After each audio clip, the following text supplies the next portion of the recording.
नमस्कार। Economics Awadh classes YouTube channel पे आपका स्वागत है। आज की क्लास में हम लोग प्रवक्ता चयन परीक्षा 2013 अर्थशास्त्र पीजीटी का पेपर सॉल्व करेंगे। यह पीजीटी 2013 का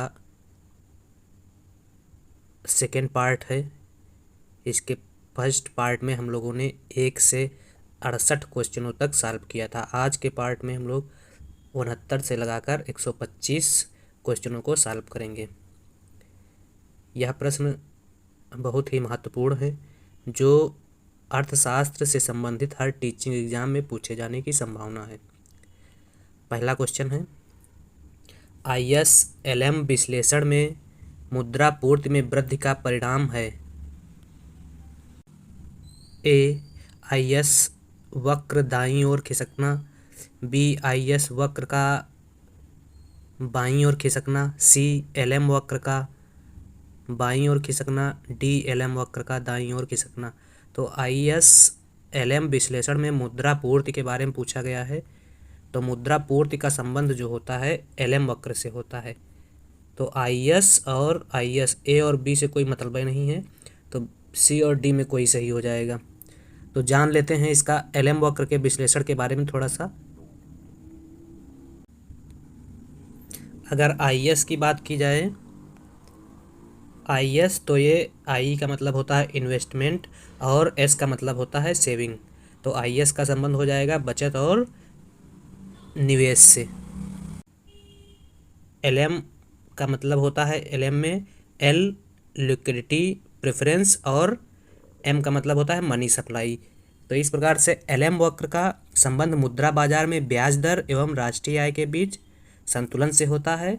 LM वक्र जो है ब्याज दर के तरलता अधिमान पर आधारित होता है।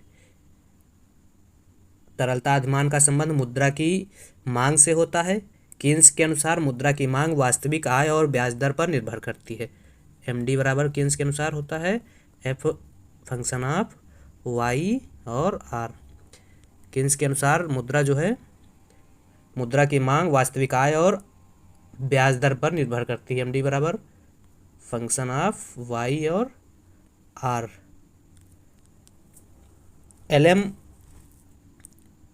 LM वक्र का आकार धनात्मक ढाल का होता है, ये जिसके x अक्ष पर नेशनल इनकम को दिखाया गया है और y अक्ष पर ब्याज दर दिखाया गया है। LM वक्र राष्ट्रीय आय और ब्याज दर के बीच संबंध बताता है।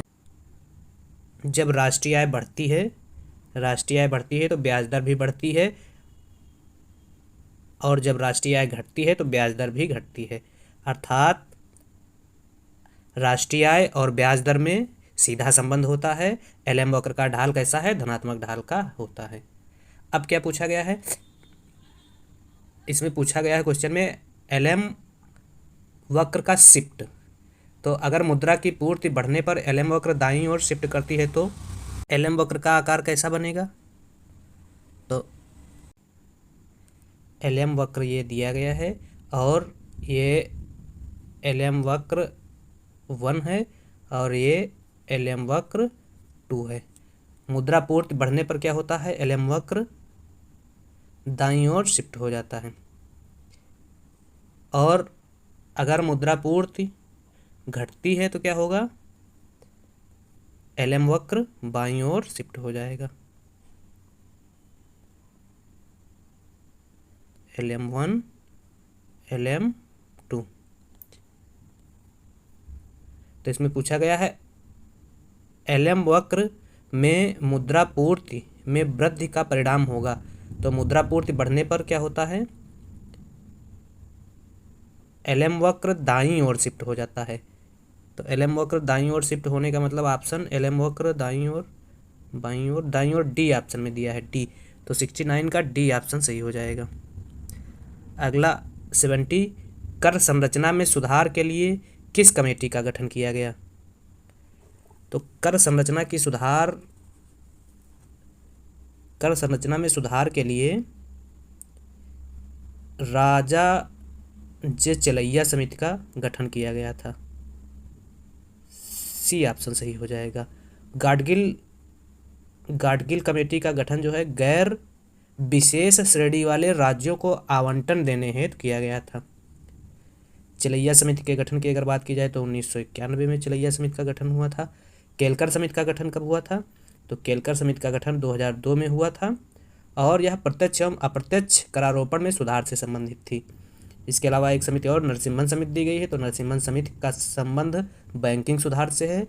फर्स्ट समिति नरसिम्हन फर्स्ट समिति का गठन 1991 में और सेकंड समिति का गठन 1997-98 में किया गया था। दोनों बैंकों का जो संबंध है वह दोनों समितियों का संबंध बैंकिंग सुधार से है। अब अगला क्वेश्चन 71 नंबर, भारत में संपूर्ण ग्रामीण क्षेत्र में नरेगा लागू हुआ अप्रैल 2008 को, अप्रैल 2008 को, अप्रैल 2006 को, फरवरी 2006 को और मार्च 2009 को। तो ये बी और सी ऑप्शन 2008 है तो इसमें 2007 हो जाएगा, एक 2007 हो जाएगा, ये बी वाला 2007 हो जाएगा। तो संपूर्ण भारत में नरेगा जो है ग्रामीण क्षेत्रों में 1 अप्रैल 2008 को लागू किया गया था। अगर नरेगा की शुरुआत की बात की जाए तो 2005 में अधिनियम बनाकर नरेगा एक्ट लागू किया गया था। अधिनियम कब बना? 2005 में। NREGA national rural employment guarantee act कब आया? 2005 में। इसकी शुरुआत कब हुई? 2 फरवरी 2006 से आंध्र प्रदेश के बंदापाली नामक गांव से इसकी शुरुआत हुई और संपूर्ण भारत में अगर लागू होने की बात की जाए तो फरवरी 2008 में लागू किया गया और नाम कब बदला गया? 2 अक्टूबर 2009 को नाम बदलकर मनरेगा कर दिया गया और मनरेगा में 100 दिन अकुशल रोजगार देने की गारंटी दी गई है, जिसमें 1/3 भाग रोजगार जो है महिलाओं को दिया जाएगा, अर्थात 33% महिलाओं के लिए स्थान आरक्षित रखा गया है।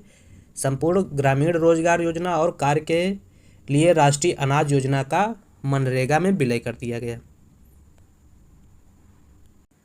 ग्राम पंचायत जो है मनरेगा की क्रियान्वयन इकाई है और केंद्र एवं राज्य की हिस्सेदारी की अगर बात की जाए तो 90:10 है केंद्र एवं राज्य की हिस्सेदारी।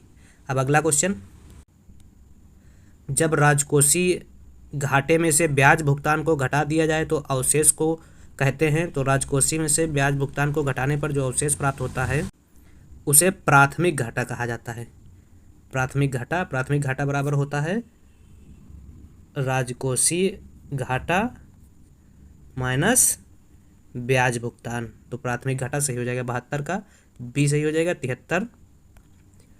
2013 की मानव विकास रिपोर्ट में भारत की रैंक HDI में है। तो 2013 के अनुसार भारत की रैंक 136वीं थी और 2021-22 में भारत की रैंक 132वीं है HDI में।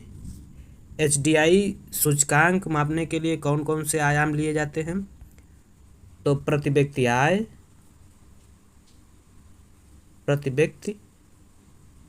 आय,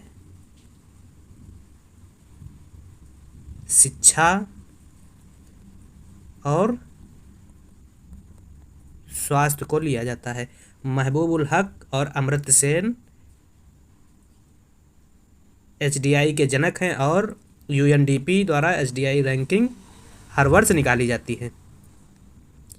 तो इसका आंसर 2013 के अनुसार HDI रैंकिंग 136C हो जाएगा और अगर 2021-22 के अनुसार पूछे तो 132वां स्थान है भारत का। अगला 74 नंबर, MC उस बिंदु पर AC के बराबर होती है जिस पर AC 0 होती है, अपने न्यूनतम पर होती है, बढ़ती है, घटती है। तो मार्जिनल कास्ट उस बिंदु पर एवरेज कास्ट के बराबर होती है। तो मार्जिनल कास्ट और एवरेज कास्ट का संबंध जो है एक आरेख की सहायता से आसानी से समझा जा सकता है और इसमें क्या आंसर होगा इसको भी बताया जा सकता है। ये क्या है? ये मार्जिनल कास्ट हो जाएगी, ये एवरेज कास्ट हो जाएगी। मार्जिनल कास्ट और एवरेज कास्ट में मुख्य रूप से 3 संबंध बताए गए हैं। क्या हैं 3 संबंध? जब MC AC से कम है, ये इस वाले पार्ट में, ए वाले पार्ट में जब क्या है MC AC से कम है, अर्थात MC AC के नीचे है, तब औसत लागत क्या है? घटती है। तब औसत लागत घटती है, मतलब एवरेज लागत क्या हो रही है? तब घट रही है। और ये पहला संबंध हो गया, जब MC AC के नीचे है तो AC क्या है? घट रही है। अब दूसरे संबंध में क्या है? जब सीमांत लागत औसत लागत के बराबर है, यहाँ पर इस बिंदु पर जब सीमांत लागत औसत लागत के बराबर होती है तब AC स्थिर हो जाती है और यह वक्र न्यूनतम बिंदु पर होता है, और MC वक्र AC को इसी न्यूनतम बिंदु पर नीचे से काटती है। कौन सा वक्र किस वक्र को नीचे से काट रहा है? MC वक्र AC वक्र को नीचे से काट रहा है। ये MC वक्र है और ये AC वक्र को नीचे से काट रहा है। ये दूसरा सेकंड है। यही दूसरा वाला जो संबंध है यही पूछा गया है कि MC उस बिंदु पर AC के बराबर होती है जिस बिंदु पर AC अपने न्यूनतम पर होती है। ये अपने न्यूनतम पर होती है, तो B ऑप्शन सही हो जाएगा। अब तीसरा संबंध क्या कह रहा है? तीसरे संबंध में बताया गया है जब, अब इसमें क्या है? MC बढ़ रही है, AC से अधिक है, मतलब MC AC से अधिक है, या कह सकते हैं MC वक्र AC के ऊपर है, तब क्या होता है? AC बढ़ना चालू कर देता है। तो ये 3 संबंध AC और MC में बताए गए हैं। अगला 75 नंबर क्वेश्चन। उत्तर प्रदेश के प्रथम वित्त आयोग के अध्यक्ष थे TN धर, भालचंद्र शुक्ल, KC पंत, MC शर्मा। तो भालचंद्र शुक्ल उत्तर प्रदेश के प्रथम वित्त आयोग के अध्यक्ष थे। तो 75 का हो जाएगा B सही। 76 कृषि वित्त के क्षेत्र में सर्वोच्च संस्था है नाबार्ड, RBI, क्षेत्रीय ग्रामीण बैंक, सहकारी बैंक। तो कृषि वित्त के क्षेत्र में सर्वोच्च संस्था नाबार्ड है और नाबार्ड की स्थापना 12 जुलाई 1982 को शिवरमन समिति की अनुशंसा पर किया गया था। तो इसका आंसर क्या हो जाएगा? कृषि क्षेत्र का सर्वोच्च बैंक जो है नाबार्ड हो जाएगा। ए सही आंसर हो जाएगा। अगला 77 नंबर। अंतर्राष्ट्रीय व्यापार में प्रस्ताव वक्र संबंधित है। तो अंतर्राष्ट्रीय व्यापार वक्र में प्रस्ताव वक्र मार्शल एजवर्थ सिद्धांत से संबंधित है। 77 सी सही हो जाएगा। प्रस्ताव वक्र मुख्य रूप से एक विशेष प्रकार की मांग है जो किसी देश की एक वस्तु की उस मात्रा को प्रदर्शित करता है जो वह देश दूसरे देश की किसी दूसरी वस्तु के बदले देने के लिए तैयार रहता है। इस प्रकार प्रस्ताव वक्र क्या है? एक वस्तु की मांग को दूसरी वस्तु की पूर्ति के संदर्भ में प्रदर्शित करता है। तो प्रस्ताव वक्र के संबंध में मुख्य अर्थशास्त्री, प्रस्ताव वक्र के संबंध में मुख्य अर्थशास्त्री एजवर्थ और मार्शल संबंधित हैं। 77 का सी आंसर सही हो जाएगा। 78 नंबर। RBI की स्थापना हुई थी। तो RBI की स्थापना 1 अप्रैल 1935 को हुई थी और RBI का अधिनियम 1934 में बना था। RBI का राष्ट्रीयकरण 1 जनवरी 1949 को हुआ और RBI का लेखा वर्ष 1 जुलाई से 30 जून तक था, जिसे बदलकर 1 अप्रैल 31 मार्च कर दिया गया है। और अगर गवर्नर की बात की जाए तो प्रथम गवर्नर ऑसबोर्न स्मिथ थे और वर्तमान में गवर्नर शक्तिकांत दास हैं। RBI के मुख्य कार्य नोट जारी करना, बैंकों का बैंक, सरकार का बैंक, मौद्रिक नीति तैयार करना तथा जारी करना और साख नियंत्रण का कार्य मुख्य रूप से RBI के कार्य हैं। तो इसमें RBI की स्थापना का वर्ष पूछा गया था, तो वर्ष है 1935। 78 डी सही हो जाएगा। 79 आंतरिक व्यापार संबंधित है शेयर बाजार से, घोड़ा दौड़ से, करारोपण से, सार्वजनिक व्यय से। तो आंतरिक व्यापार जो है शेयर बाजार से संबंधित है। ए सही हो जाएगा 79 का। 80 तटस्थता वक्र की संकल्पना का प्रतिपादन किया किसने? Higgs, Samuelson, Armstrong, Boulding. तो तटस्थता वक्र की संकल्पना का प्रतिपादन हिग्स द्वारा किया गया था। क्या है तटस्थता वक्र? जान लेते हैं विस्तार से। तटस्थता वक्र 2 या 2 से अधिक बिंदुओं का ऐसा बिंदु पथ है जिसके प्रत्येक बिंदु पर उपभोक्ता को समान संतुष्टि मिलती है। और तटस्थता वक्र जो है बाएं से दाएं गिरता हुआ ऋणात्मक ढाल का होता है, जो मूल बिंदु की ओर उन्नतोदर, उत्तल या कॉन्वेक्स होता है। मूल बिंदु की ओर उन्नतोदर होने का मुख्य कारण ह्रासमान सीमांत प्रतिस्थापन दर की होना है। किसे कहते हैं ह्रासमान सीमांत प्रतिस्थापन की दर? किसी वस्तु की अतिरिक्त मात्रा की वृद्धि के लिए दूसरे वस्तु की मात्रा का जो त्याग किया जाता है, इन दोनों वस्तुओं के अनुपात को ही सीमांत प्रतिस्थापन की दर कहा जाता है। तटस्थता वक्र एक दूसरे को काट नहीं सकते हैं। ऊंचा तटस्थता वक्र ऊंचे अनधिमान वक्र को प्रदर्शित करता है और नीचा तटस्थता वक्र नीचे अनधिमान वक्र को प्रदर्शित करता है। इसके अलावा उपभोक्ता को एक तटस्थता वक्र पर समान संतुष्टि मिलती है, जबकि अलग अलग तटस्थता वक्र पर अलग अलग संतुष्टि मिलती है। और तटस्थता वक्र गोल नहीं हो सकती, अर्थात तटस्थता वक्र अंडाकार नहीं हो सकती है। इसके अलावा आईसी वक्र का ढाल शून्य नहीं हो सकता है, मतलब तटस्थता वक्र का ढाल शून्य नहीं हो सकता है, तटस्थता वक्र का ढाल अनंत नहीं हो सकता है, और तटस्थता वक्र का ढाल धनात्मक नहीं हो सकता है। इन तीनों प्रारूपों में तटस्थता वक्र नहीं पाया जा सकता है।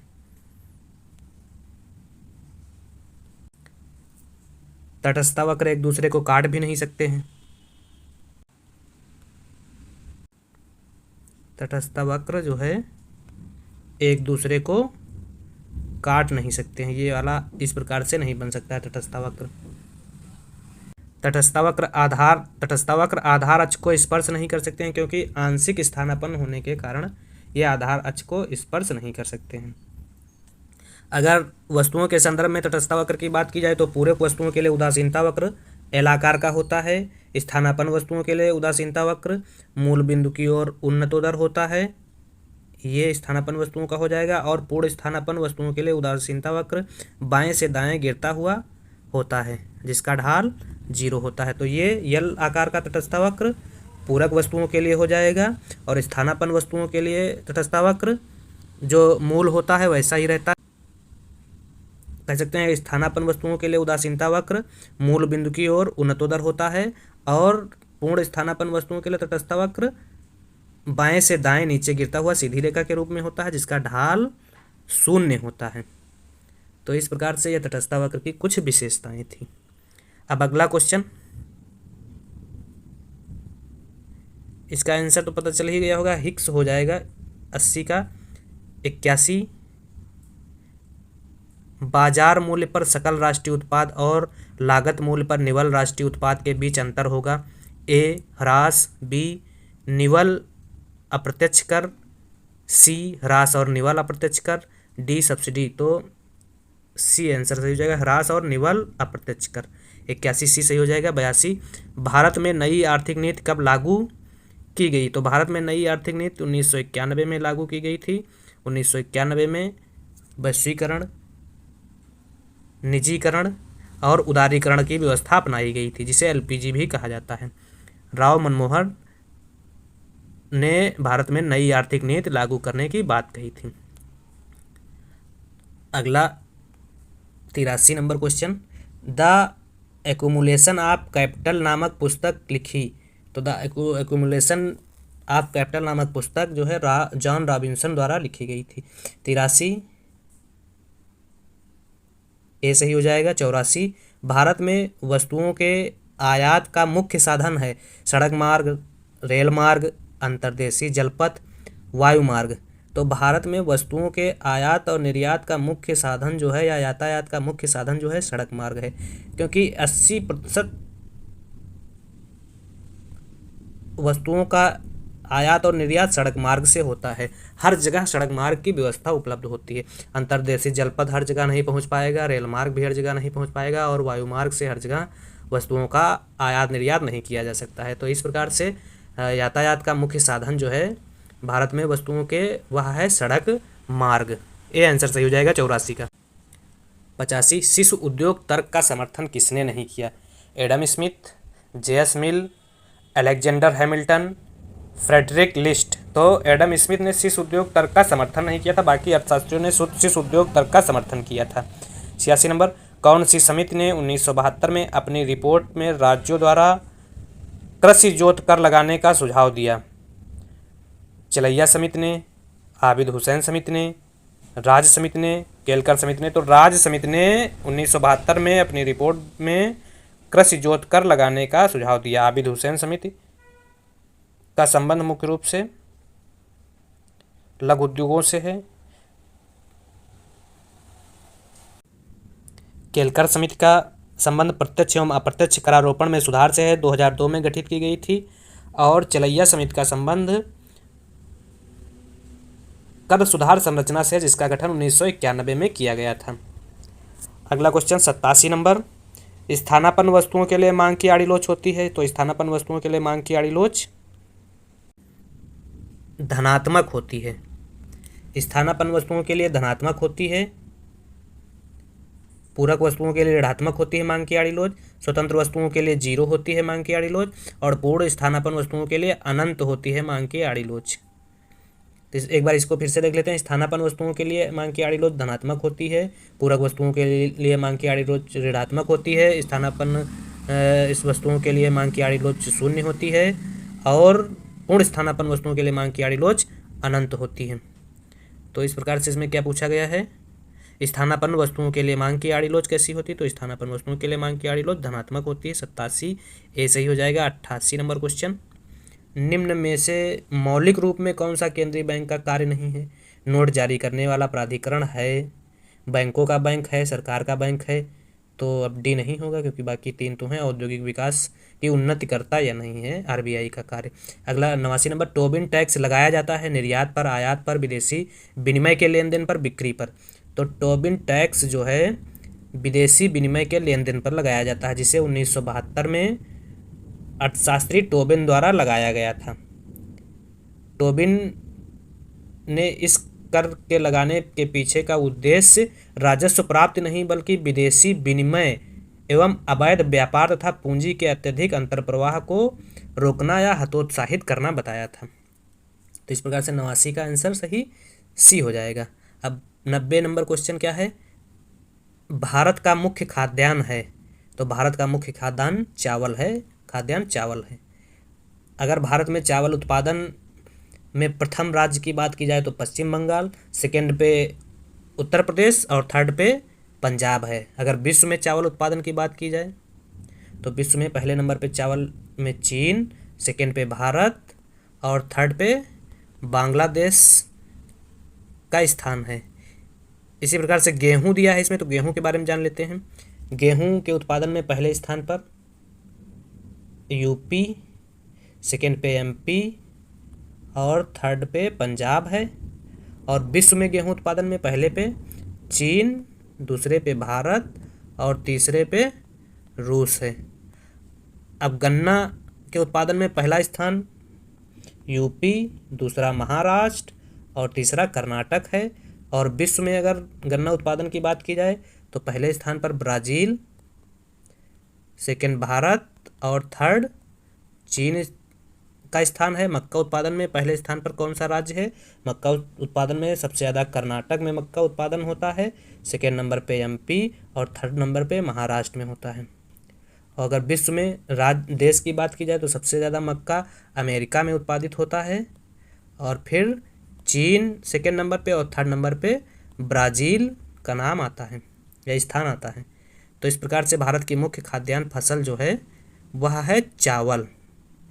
अब 91 नंबर क्वेश्चन क्या है, रोजगार का प्रतिष्ठित सिद्धांत किस मान्यता पर आधारित है?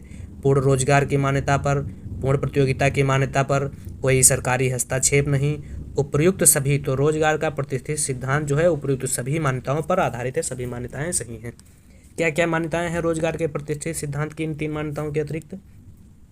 अर्थव्यवस्था में क्या होती है? पूर्ण रोजगार की स्थिति पाई जाती है, पूर्ण प्रतियोगिता की स्थिति पाई जाती है, अर्थव्यवस्था पूंजीवादी अर्थव्यवस्था है, और अर्थव्यवस्था में राज्य का हस्तक्षेप नहीं होता है। अर्थात कह सकते हैं हस्तक्षेप की मान्यता पर पूर्ण रोजगार सिद्धांत आधारित है प्रतिष्ठित अर्थशास्त्रियों का। साधनों की कीमत कैसी होती है? लोचशील होती है। परफेक्ट कंपटीशन की वजह से क्या होता है? साधनों की कीमत लोचशील होती है। मुद्रा को तटस्थ माना गया है। मुद्रा क्या होती है? तटस्थ होती है। मुद्रा मुद्रा तटस्थ होती है और मुद्रा की मात्रा या पूर्ति बढ़ने से उत्पादन की मात्रा, बचत की मात्रा, निवेश की मात्रा प्रभावित नहीं होती, इसलिए मुद्रा को क्या माना गया है? तटस्थ माना गया है। और प्रतिष्ठित रोजगार सिद्धांत जो है दीर्घकालीन मान्यता पर आधारित है। क्लासिकल सिद्धांत में वस्तु, श्रम एवं पूंजी बाजार को लेकर अर्थव्यवस्था में संतुलन स्थापित करते हैं। क्लासिकल अपने सिद्धांत में जो है 3 बाजारों की व्याख्या करते हैं, जिसमें वस्तु बाजार, श्रम बाजार और पूंजी बाजार के माध्यम से अर्थव्यवस्था में संतुलन स्थापित करने की बात करते हैं। तो यह कुछ प्रमुख क्लासिकल रोजगार सिद्धांत की मान्यताएं थी। अगला 92 नंबर क्वेश्चन, निर्मल ग्राम पुरस्कार संबंधित है ग्रामीण पेयजल से, वनों का बढ़ाना, प्राथमिक शिक्षा, संपूर्ण स्वच्छता अभियान। तो निर्मल ग्राम पुरस्कार जो है संपूर्ण स्वच्छता अभियान से संबंधित है। 92 डी सही हो जाएगा। 93 नंबर क्वेश्चन, भारत में वित्त आयोग का गठन कौन करता है? भारत में वित्त आयोग का गठन प्रत्येक 5 वर्ष के बाद राष्ट्रपति द्वारा किया जाता है और वर्तमान में 15वां वित्त आयोग चल रहा है, जिसके अध्यक्ष NK सिंह हैं और जिसका समय 2021 से 2025-26 तक है। 14वें वित्त आयोग के अध्यक्ष YB रेड्डी थे, जिसका कार्यकाल 2015 से 20 तक था, और 13वें वित्त आयोग के अध्यक्ष विजय केलकर जी थे, जिसका कार्यकाल 2010 से 15 के बीच में था। तो 5 वर्ष के लिए वित्त आयोग का गठन किसके द्वारा? राष्ट्रपति द्वारा किया जाता है, जिसका वर्णन संविधान के अनुच्छेद 280 में किया गया है। इस प्रकार से वित्त आयोग एक संवैधानिक संस्था है। तो इस प्रकार से इसका आंसर ए सही हो जाएगा। अगला 94 नंबर क्वेश्चन, राष्ट्रीय ग्रामीण विकास संस्थान स्थित है शिमला, हैदराबाद, पटना, नई दिल्ली। तो राष्ट्रीय ग्रामीण विकास संस्थान हैदराबाद में स्थित है। इंपॉर्टेंट क्वेश्चन है। अगला 95, एक एकाधिकारी अल्पकाल में उत्पादन बंद कर देगा यदि उसकी बिक्री कीमत कम है औसत लागत से, सीमांत लागत से, औसत परिवर्तनशील लागत से, औसत स्थिर लागत से। तो यदि उत्पादक की लागत जो है औसत परिवर्तनशील लागत से कम है तो क्या होगा? फर्म अल्पकाल में उत्पादन बंद कर देगी। तो 95 सी सही हो जाएगा आंसर। 96, कौन सा राज्य सबसे ज़्यादा क्षेत्रफल का प्रयोग काफ़ी उत्पादन के लिए करता है? तमिलनाडु, गुजरात, कर्नाटक, राजस्थान। तो काफ़ी उत्पादन में सबसे ज़्यादा क्षेत्रफल जो है कर्नाटक द्वारा प्रयोग में लाया जाता है। राजस्थान में सरसों का सबसे ज़्यादा उत्पादन होता है। अगला नंबर क्वेश्चन 97, रिकार्डो का तुलनात्मक लाभ सिद्धांत आधारित है निरपेक्ष लाभ पर, वस्तुओं के मौद्रिक मूल्य पर, मूल्य के श्रम सिद्धांत पर, अवसर लागत पर। तो रिकार्डो का तुलनात्मक लागत सिद्धांत मूल्य के श्रम सिद्धांत पर आधारित है। 97 सी सही हो जाएगा। 98, आर्थिक सिद्धांत में सेटेरिस पेरिबस शब्द का प्रयोग बताता है? ए, मांग व पूर्ति समान है, बी, अन्य बातें स्थिर हैं, सी, अपूर्ण रोजगार की दशा पाई जाती है, डी, लागत और आगम स्थिर हैं। तो आर्थिक सिद्धांत में सेटेरिस पेरिबस का प्रयोग जो है अन्य बातें स्थिर रहने पर लिया जाता है। तो अन्य बातें स्थिर रहने का मतलब क्या है, इसको भी जान लेते हैं। अन्य बातें स्थिर रहने का मतलब वस्तु की अपनी अतिरिक्त कीमत के अलावा अन्य सभी कीमतों से है, जिसमें मुख्य रूप से शामिल हैं उपभोक्ता की रुचि तथा प्राथमिकताएं स्थिर रहती हैं, क्रेता की आय में कोई परिवर्तन नहीं होता है, संबंधित वस्तुओं की कीमतों में भी परिवर्तन नहीं होता और भविष्य में वस्तु की उपलब्धता में परिवर्तन नहीं होता है। तो यह बातें स्थिर रहती हैं, अर्थात कह सकते हैं अन्य बातों के स्थिर रहने का मतलब है वस्तु की अपनी कीमत के अतिरिक्त अन्य सभी कारकों में क्या होता है? परिवर्तन होता रहता है, या अन्य सभी कारक को क्या कहते हैं? अन्य बातें स्थिर रहने पर लिया जाता है। अब अगला 99 क्वेश्चन क्या है? भारतीय स्टेट बैंक की स्थापना किस समिति की सिफारिश पर हुई थी? श्राप समिति, हिंडल एंग समिति, लकड़वाला समिति, गोरेवाला समिति। तो एसबीआई की स्थापना हिंडन यंग समिति की सिफारिश पर हुई थी। 99 बी सही हो जाएगा। 100 सामाजिक द्वैत का सिद्धांत प्रस्तुत किया जे एफ बोके ने, जे मिडल ने, जे के गॉलव्रैथ ने, आर नर्क्स ने। तो सामाजिक द्वैत का सिद्धांत जे के बोके द्वारा जे एफ बोके द्वारा दिया गया था। 100 का ए सही हो जाएगा। सामाजिक द्वैत सिद्धांत के अलावा कुछ द्वैत सिद्धांत हैं जिनके नाम और प्रतिपादक के नाम कृषि और औद्योगिक द्वैत, जिसका प्रतिपादन आर्थर लेविस ने किया था। इसके अलावा अंतर्राष्ट्रीय द्वैत, जिसका प्रतिपादन मिंट एवं मेडल ने किया था। तकनीक द्वैत वी हिगिंस द्वारा प्रतिपादित किया गया था और वित्तीय द्वैत मिंट द्वारा प्रतिपादित किया गया था। अब अगला नंबर क्वेश्चन 101। भारत को अल्प विकसित देश कहा जाता है। उसकी नियोजन की आवश्यकता के कारण, तीव्र गति से जनसंख्या में वृद्धि के कारण, कृषि पर आधारित निर्भरता के कारण, औद्योगिक प्रगति में मंद गति के कारण। तो बी, सी और डी सही हो जाएगा। डी ऑप्शन सही हो जाएगा 100 का। भारत एक अल्प विकसित देश है या विकासशील देश है। इसकी प्रमुख कुछ विशेषताएं हैं। क्या क्या विशेषताएं हैं? पहली और सबसे महत्वपूर्ण विशेषता है अत्यधिक जनसंख्या। फिर है कृषि प्रधान अर्थव्यवस्था, कृषि का पिछड़ापन स्वरूप विकासशील अर्थव्यवस्था का प्रमुख कारण है। गरीबी, बेरोजगारी एवं कुपोषण का उच्च स्तर, सामाजिक पिछड़ापन, औद्योगिक पिछड़ापन, निम्न प्रति व्यक्ति आय, पूंजी निर्माण की निम्न दर एवं अपूर्ण बाजार जो हैं, यह भारतीय अर्थव्यवस्था या अल्प विकसित देशों या विकासशील देशों की प्रमुख विशेषताएं हैं। अगला क्वेश्चन 102 नंबर। पेट्रोलियम निर्यातक देशों के संगठन का मुख्यालय है। तो ओपेक इसे कहा जाता है। ओपेक का मुख्यालय ऑस्ट्रिया के वियना शहर में है। 102 का ए सही हो जाएगा। ओपेक की स्थापना 1960 में 5 संस्थापक सदस्यों द्वारा की गई थी, जिसमें 7 अन्य सदस्य और जोड़े गए। वर्तमान में इसमें 11 सदस्य हैं, जिसमें Iran, Kuwait, Saudi Arab, Algeria, Angola, Ecuador, Libya, Nigeria, Qatar, UAE और वेनेजुएला हैं। इंडोनेशिया को 2009 में इस संगठन से बाहर कर दिया गया था। नहीं तो 12 सदस्य थे और वर्तमान में कितने? 11 सदस्य हैं। अगला क्वेश्चन, मानव पूंजी में विनियोग का संबंध है। किससे है मानव पूंजी में विनियोग का संबंध से? ए, शिक्षा पर व्यय, बी, प्रशिक्षण पर व्यय, सी, स्वास्थ्य सेवाओं पर व्यय, डी, उपयुक्त सभी। तो मानव पूंजी में विनियोग का संबंध उपयुक्त सभी से है। अगला 104, क्रांतिक न्यूनतम प्रयास सिद्धांत में आय बढ़ने के पश्चात जनसंख्या बढ़ने का कारण है। ए, ज़्यादा बड़े परिवार की लालसा, बी, मृत्यु दर का कम होना। तो मृत्यु दर का कम होना ही सही है, क्योंकि क्रांतिक न्यूनतम प्रयास सिद्धांत जो है लेविनस्टीन द्वारा दिया गया था और इसमें बताया गया था कि राष्ट्रीय आय में वृद्धि के परिणामस्वरूप स्वास्थ्य सेवाओं में सुधार तथा जीवन स्तर में वृद्धि के कारण मृत्यु दर में कमी आती है, जो जनसंख्या वृद्धि के लिए प्रेरक का कार्य करती है। तो इस प्रकार से 104 का बी सही हो जाएगा। 105 नंबर क्वेश्चन, केंद्रीय सरकार के लिए भारतीय रिजर्व बैंक की निवल साख में वृद्धि दर्शाता है। निवल साख में वृद्धि क्या दर्शाता है? मौद्रिक घाटा को दर्शाता है। 105 ए सही हो जाएगा। 106, समावेशी विकास की अवधारणा का प्रयोग किस योजना में किया गया था? 11वीं पंचवर्षीय योजना, 8वीं पंचवर्षीय योजना, 7वीं और 9वीं। तो समावेशी विकास की अवधारणा का प्रयोग 11वीं पंचवर्षीय योजना में किया गया था। 106 ए सही हो जाएगा। 107, अर्थशास्त्र की आवश्यकता विहीनता संबंधी परिभाषा किसने दी? तो अर्थशास्त्र की आवश्यकता विहीनता संबंधी परिभाषा जो है जे.के. मेहता द्वारा दी गई थी, रॉबिन्सन द्वारा दुर्लभता संबंधी परिभाषा दी गई थी और मार्शल द्वारा मानव कल्याण संबंधी परिभाषा दी गई थी। अगला 108 नंबर क्वेश्चन, मार्शल लर्नर दशा के अनुसार अवमूल्यन सहायक नहीं होगा यदि आयात और निर्यात की लोच का योग क्या होगा?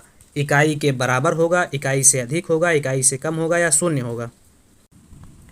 तो यदि आयात और निर्यात की लोच का योग इकाई से कम होगा तो क्या होगा? अवमूल्यन में सहायक नहीं होगा। मार्शल लर्नर की शर्त अवमूल्यन में सहायक नहीं होगा। सी ऑप्शन सही हो जाएगा। अगर बराबर होगा आयात और निर्यात की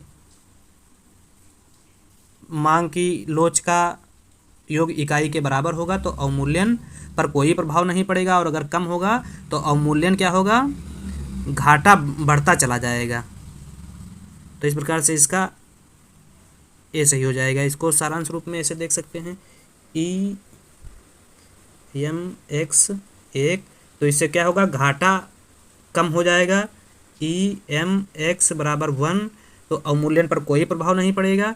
ई एम एक्स अगर कम है 1 से, तो इससे क्या होगा, अवमूल्यन में घाटा जो है बढ़ता चला जाएगा।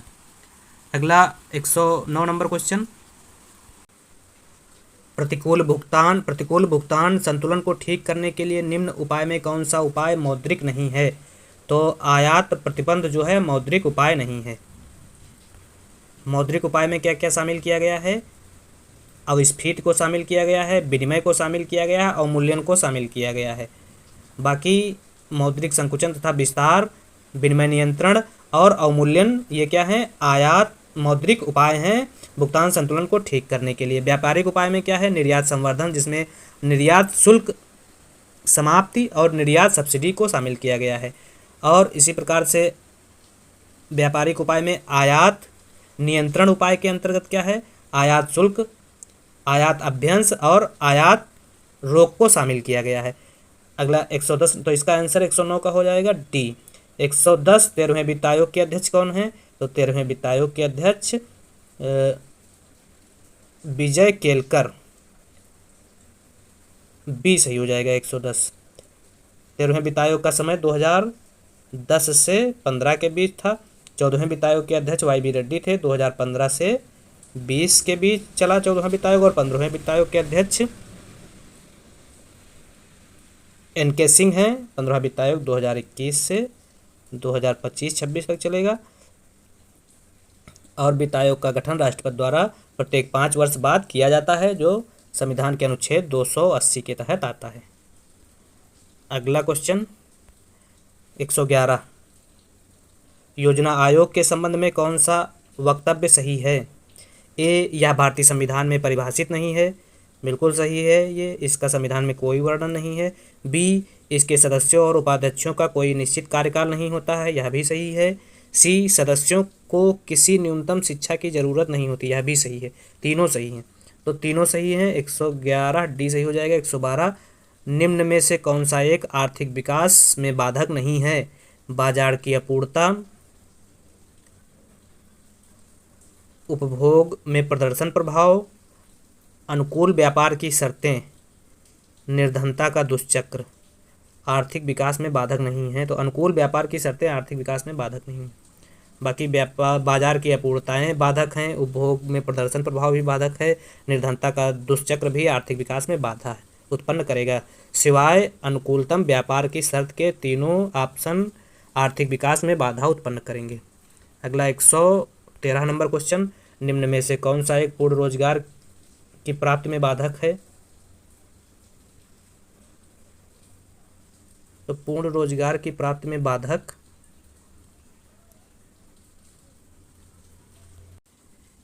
ए, लोचशील मजदूरी दर, बी, लोचशील कीमत, सी, ऐच्छिक बेरोजगारी, डी, गैर लोचशील ब्याज।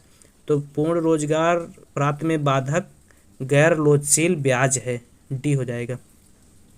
114, हिंदू वृद्धि दर का संबंध निम्नलिखित अर्थशास्त्री में है। जे.एन. भगवती, राजकृष्णा, टी.एन. श्रीनिवासन, ए.के. सेन। तो हिंदू वृद्धि दर का संबंध जो है राजकृष्ण से है। हिंदू वृद्धि दर में देश की आर्थिक विकास धीमी अर्थात 4% की तुलना हिंदुओं से की गई थी। तो इसका संबंध जो है राजकृष्ण से है, और राजकृष्ण ने हिंदू समृद्धि को मापने का प्रयास किया था भारत में पहली बार। 115, 2013-14 के बजट में सेवा कर की दर को रखा गया था। तो 2013-14 के बजट में सेवा कर की दर 12% को रखा गया था। 116, काब डगलस उत्पादन फलन में उत्पादन के साधनों की प्रतिस्थापन लोच होगी स्थिर इकाई के बराबर, इकाई से अधिक, इकाई से कम। तो काब डगलस उत्पादन फलन में उत्पादन के साधनों की प्रतिस्थापन लोच इकाई के बराबर होगी, बी ऑप्शन सही हो जाएगा 116। 117, फर्म का मांग वक्र पूर्ण प्रतियोगिता के लिए नीचे गिरता हुआ ऊपर उठता हुआ एक्स अक्ष के समांतर होगा। तो पूर्ण प्रतियोगिता के लिए फर्म का मांग वक्र एक्स अक्ष के समांतर होगा। पूर्ण प्रतियोगिता में मांग की आड़ी लोच एवं मांग की लोच क्या होती है, अनंत होती है।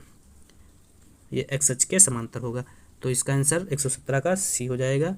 118, भारत में सबसे अधिक लोग कार्य करते हैं प्राथमिक क्षेत्र में, द्वितीयक क्षेत्र में, तृतीयक क्षेत्र में, उपरोक्त में से कोई नहीं। तो लगभग 68% लोग प्रत्यक्ष या अप्रत्यक्ष रूप से प्राथमिक क्षेत्र में कार्य करते हैं। तो सबसे ज़्यादा लोगों को रोजगार देने वाला क्षेत्र प्राथमिक क्षेत्र है। अगला 119, बड़े धक्के का सिद्धांत प्रतिपादित किया था। बड़े धक्के का सिद्धांत आर रोडान द्वारा दिया गया था। 119 ए सही हो जाएगा। 120, विश्व व्यापार संगठन की स्थापना कब हुई? तो विश्व व्यापार संगठन की स्थापना 1 जनवरी 1995 को हुई। उरुग्वे दौर के अंतिम राउंड के तहत, 8वें राउंड के तहत विश्व व्यापार संगठन की स्थापना हुई। और वर्तमान में नगोजी अकोंजी आइजोबिएला WTO की अध्यक्ष हैं और वर्तमान में 164 सदस्य देश WTO में हैं, जो 164 सदस्य देशों द्वारा विश्व की 98% GDP का प्रतिनिधित्व किया जाता है। तो इस प्रकार से WTO की स्थापना 1 जनवरी 1995 को हुई थी। 121 नंबर क्वेश्चन, सिडबी का मुख्यालय कहाँ है? SIDBI small industrial development bank of India, भारतीय लघु उद्योग विकास बैंक का मुख्यालय जो है लखनऊ में है। इसकी स्थापना 1990 में हुई थी और वर्तमान में श्री शिव सुब्रमण्यम रमन इसके अध्यक्ष हैं। और यह WTO लघु उद्योगों को ऋण प्रदान करने का शीर्ष बैंक है। तो इस प्रकार से इसकी स्थापना 1990 में हुई थी और मुख्यालय लखनऊ में है। 121 ए सही हो जाएगा। 122, पूंजी आवश्यक तत्व है लेकिन विकास के लिए एकमात्र निर्धारक नहीं, किसका कथन है? तो यह कथन आर नर्स का है, सी सही हो जाएगा। 122 का 123, निम्न में कौन सा मौद्रिक नीति का अस्त्र नहीं है? खुले बाजार क्रियाएं हैं, बैंक दर है, सरकारी व्यय नहीं है और चयनात्मक साख नियंत्रण ये भी है। तो कौन सा मौद्रिक नीति का अस्त्र नहीं है? सरकारी व्यय मौद्रिक नीति का अस्त्र नहीं है, बाकी 3 अस्त्र हैं। अगला 124, फिशर के मुद्रा परिमाण सिद्धांत में यदि मुद्रा पूर्ति को दुगुना कर दिया जाए तो कीमत स्तर हो जाएगा दुगुना, आधा, अपरिवर्तित, केवल कुछ अधिक। तो यदि फिशर के मुद्रा परिमाण सिद्धांत में मुद्रा की पूर्ति को दुगुना कर दिया जाए तो कीमत स्तर दुगुना हो जाएगा। 124 ए सही हो जाएगा। 125, चाकू की नोक संतुलन संबंधित है किस अर्थशास्त्री से? तो चाकू की नोक जो है संतुलन, ए मिड, बी हैरट, सी वालरस और डी क्लकी। तो चाकू की नोक का संतुलन जो है हैरड नामक अर्थशास्त्री ने दिया था। तो 125 का बी सही हो जाएगा। तो इस प्रकार से आज के इस वीडियो में हम लोगों ने PGT 2013 का सेकेंड पार्ट अध्ययन किया। और अगर कोई क्वेश्चन गलत हो गया होगा तो आप लोग नीचे कमेंट करिए। वीडियो कैसी लगी यह भी कमेंट करिए। और अब अगले वीडियो में हम लोग PGT 2011 का पेपर सॉल्व करेंगे। उसको भी हम लोग 2 पार्ट में सॉल्व करेंगे। पहले पार्ट में लगभग 1 से 60 या 65 तक क्वेश्चन सॉल्व करेंगे और दूसरे पार्ट में 65 से आगे के क्वेश्चन सॉल्व करेंगे।